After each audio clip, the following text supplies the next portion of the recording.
இப்ப பாய்ஸ்குள்ள ஒரு ஃபேஷன் வந்துட்டு இருக்கு, ஒரு சைடு வெளியில எடுத்து விடுறது. இந்த சைடுல, சாரி நான் யூத் மீட்டிங் நிறைய நடத்துறதுனால அப்படி தெரியும், இந்த இப்படி நடத்திட்டு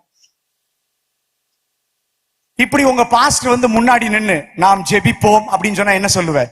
நேத்து வரைக்கும் நல்லா இருந்தார் பாஸ்டர், பாஸ்டர் அம்மா போட்டு வெளுத்துன்னு வெளுத்தி இருக்கு போல இருக்குது, நைட்டு அவருக்கு ஏதோ பிடிச்சிருச்சு, சட்டையை கூட ஒழுங்கா மாட்ட தெரியாம வந்து நிக்கிறாரு, அப்படி சொல்லுவோமா இல்லையா?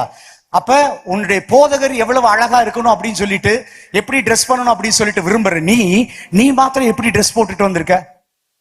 கிழிஞ்ச சட்டையை போட்டு வர்றீல்ல, ஒரு கிழிஞ்ச ஷூவை போட்டு வா பார்க்கலாம், அவமானம் தாங்க முடியாது இல்ல? அது மாத்திரம் நல்லா தெரியுதுல.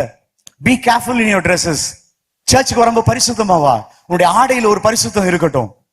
வேணாம் மத்தவங்க போடுறாங்களே அப்படின்றது வேணாம். என் 2 பிள்ளைங்களும் காலேஜ் முடிச்சிட்டா, ஒருத்தி 4.5 years காலேஜ் முடிச்சிட்டா, ஒருத்தி 3 years முடிச்சிட்டா.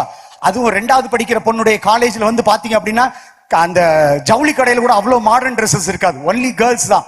லேடி டோ காலேஜ் மதுரையில விதவிதமா ட்ரெஸ் போட்டு போவாங்க. ஆனா not even a single day, ஒரு நாள் கூட ஷால் இல்லாம போனதே கிடையாது. தேவனுடைய சமூகத்துல வரும்பொழுது, தேவனுடைய பலிபீடத்துக்கு ஏறும் பொழுது, நீ ஒருவேளை கொயர் டீம்ல இருக்கலாம், பாஸ்டருடைய பொண்ணா இருக்கலாம், ஐ எம் சாரி நான் வந்து செக்ரட்டரி பொண்ணா இருக்கலாம், வெரி குட், ரொம்ப நல்லதுதான். ஆனா மேல வரும்போது முக்காட்டு துணி இல்லாம ஷால் இல்லாம நீ மேல வந்து அப்படின்னு சொல்லிச்சோன்னா வேணான்ற. அப்படி ஒரு கொயர், அப்படி ஒரு குழு வேணான்னு சொல்றேன். இன்னைக்கு எத்தனை பிள்ளைங்க ஒத்த கால்ல கொலுசு போட்டுட்டு வருதுங்க, தங்க கொலுசு போட்டுட்டு. சர்ச்சுக்கு அப்படி வராத, கூட்டத்துக்கு அப்படி வராத, இயேசுவை நோக்கி வரும்போது அப்படி வராத.